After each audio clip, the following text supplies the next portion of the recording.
This morning I'm out with my OM-1 Mark II camera, and it's a 20 megapixel camera. However, it's got an interesting high resolution mode, so if I'm shooting handheld I can in theory take an image which will be 50 megapixels, and if I put the camera on a tripod I can shoot at 80 megapixels. I've never used this feature, so that's what I'd like to try out today. My name is Wayne Robertson and I'm a landscape and wildlife photographer based in Scotland.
It's quite overcast at the moment, but we are literally just after sunrise, and I think the forecast is for it to brighten up. So I've not had much luck with forecast recently, but hopefully that'll ring true.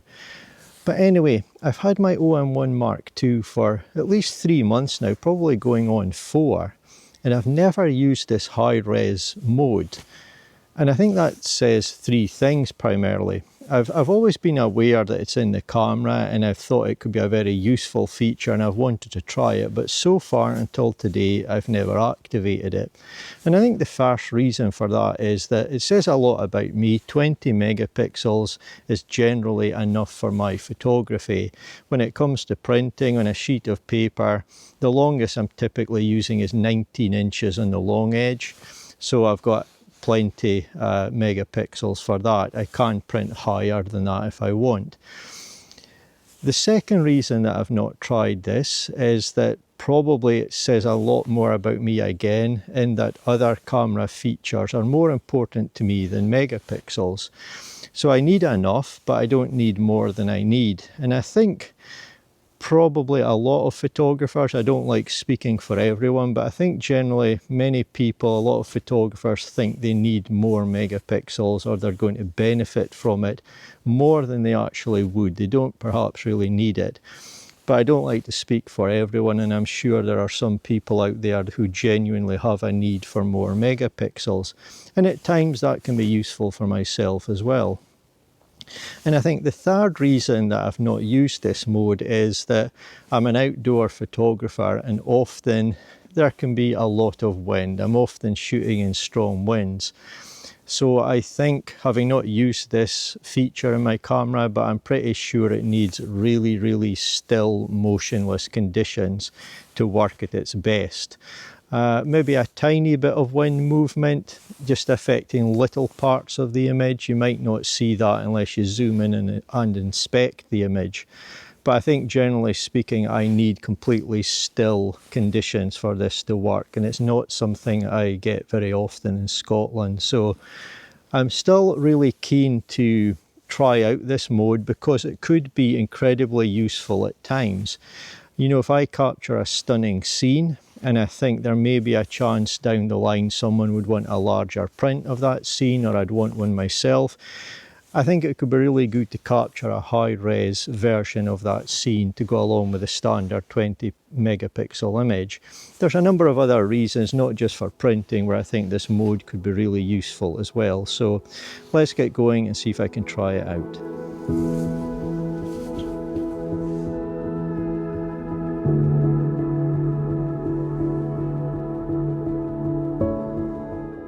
I've finally found a scene that I want to photograph. As I've been walking through this woodland, it's been incredibly overcast, but things are just brightening up a little bit now. And it's good timing because I've just found this scene.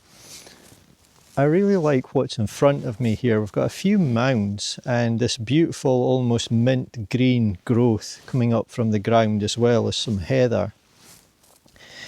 And I quite like all these pine trees, and there's some parts that have fallen off onto the ground, the forest floor as well, from storms and so on, just over time. So it's a really nice scene. I really like it. And it's one which is absolutely loaded of detail. So I think it's going to be a good scene to test all these high resolution modes. So I'm going to take a normal 20 megapixel image. I'm going to take a handheld 50 megapixel image. And I'm also going to put it on my tripod, and I wish I'd maybe a slightly taller, sturdier tripod with me, but I'm going to give it a go and try an 80 megapixel image. So let's take the first shot right now.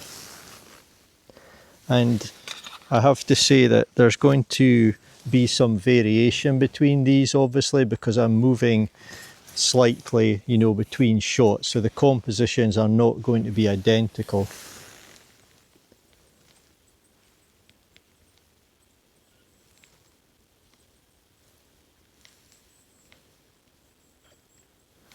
So we'll grab that one, and then I've now activated the 50 megapixel mode for handheld high res.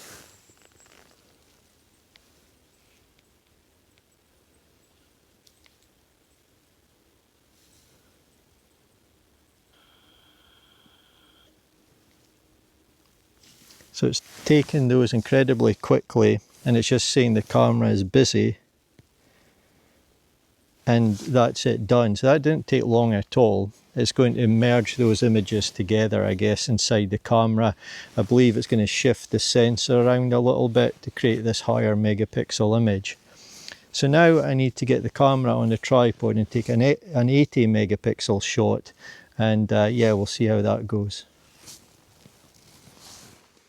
So I've taken my three images. We've got a 20, a 50 and an 80 megapixel image. And as I say, there's lots of detail in this scene. So I really want to study it on the computer, on a larger screen, and have a good look at these. But just as I go into playback mode here and zoom in, and I go between the images, so the 20 to the 50 to the 80, I can definitely see a jump in quality going from the 20 up to the higher megapixel images. And when I say that, I just mean I can see much more detail in my image. It's a bit clearer and sharper, at least looking through the viewfinder. So the results are promising. I'm not going to spend any time analysing here. That's best done in a large computer screen, but it does look very promising so far.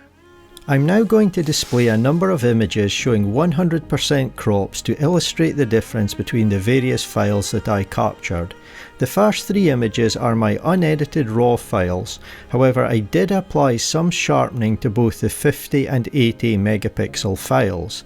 Finally, I will show my edited version of the 50 megapixel file. Later in the video, I am going to talk about some very interesting points I have noticed while doing these comparisons. When I captured these images on location, there were subtle changes in light, and as always, please be aware of the effects of video compression, which prevents the files displaying in their full quality.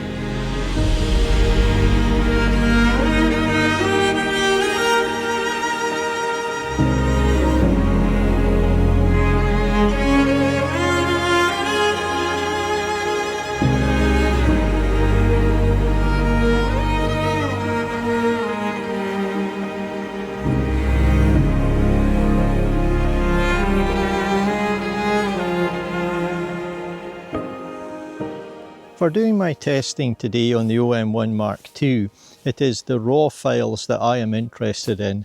And when you go into the camera's menu, you can enable 12-bit RAW or 14-bit RAW for shooting in high resolution mode. So I have enabled 14-bit RAW files. You probably won't see the benefit of that on YouTube, but I will on my computer. And it says in the camera's manual that that will enable richer tone. So I think it's worth having a look at those files anyway, enabling 14-bit mode.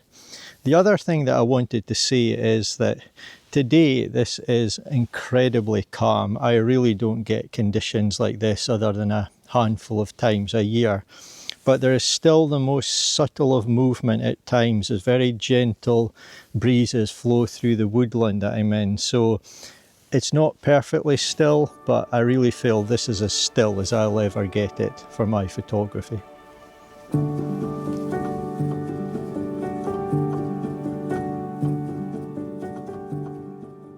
A brief intermission to this video to let you know about the OM System Winter Cashback offers, which are currently active at the time this video uploads. These are running through until 6th of January 2026.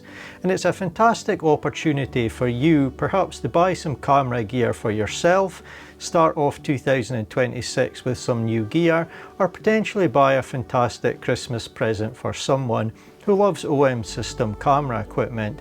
There are many great deals on offer, some on camera bodies, some on lenses, and also on kits as well. And once you register your product, you will activate a 5-year warranty, which is really good for peace of mind when you're using your camera gear outside. So if you're at all interested, there will be an affiliate link in the description of this video. It will take you to the official OM System website page to give you all the information that you need. But for now, back to the video.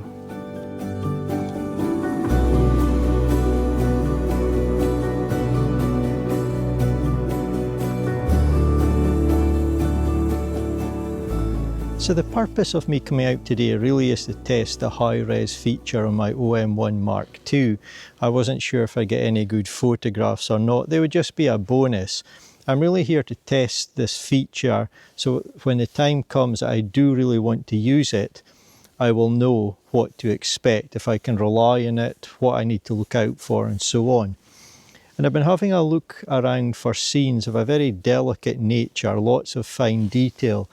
And you can see these trees behind me here have so much fine detail on them. So any flaw in the high-res mode, or indeed any wind movement, I think will show up very easily on this scene. So I'm not 100% sure how I feel about it as a photograph yet. I was more looking for a scene to test out the high-res mode, but I've taken a number of shots here. Again, handheld, normal, 20 megapixel, handheld, 50 megapixel, and then the 80 megapixel version on a tripod as well. So we'll have a look at these and see how the results have turned out. Same as last time, here are 100% crops to illustrate the difference between the various files that I captured. The first 3 images are my unedited RAW files with some sharpening applied to the 50 and 80 megapixel files. The last image is my edited version of the 80 megapixel file.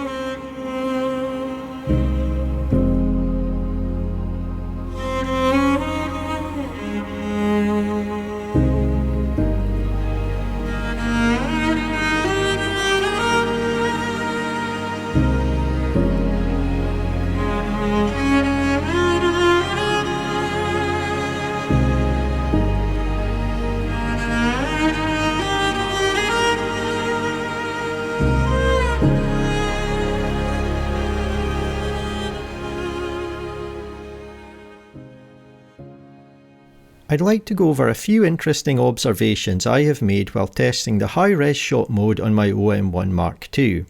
The first is that I examined all my 50 and 80 megapixel files and I couldn't see any issues with them. To produce these files, the camera takes a number of images and combines them together, so there is scope for error, but I was pleased that the results seemed problem-free. My next observation is that the high-res files need some sharpening applied to get them looking their best. Once this is done, they reveal a fantastic amount of detail. I talked on location about the 14-bit files having richer tones. This is something that I did notice when viewing the files on my monitor, but it won't be apparent on YouTube. The difference is very subtle, but may be more pronounced when capturing different types of scene. The high-res files capture more dynamic range. For example, in this image, the sky at the top right had a reasonable amount of clipping on the 20 megapixel file, but in both the 50 and 80 megapixel files, there was no clipping. The high-res files show less noise. This is not something I noticed with the files I shot on location at ISO 200. They were practically noise-free anyway. However, I did a very quick test indoors at higher ISO and I could see the improvement. I've not had time to test this in any depth, but the difference is there. I did some tests using various techniques available in Adobe products to resize the 20 megapixel files to match the 50 and 80 megapixel files. The 50 and 80 megapixel files produced in camera gave significantly better results. I knew this would be the case even before testing because the high-res files show impressive and realistic detail. I'm aware that there is other software out there which can enlarge or resize images. However, I don't own any of those and I feel certain the high-res files will, for me, give the best and most natural results.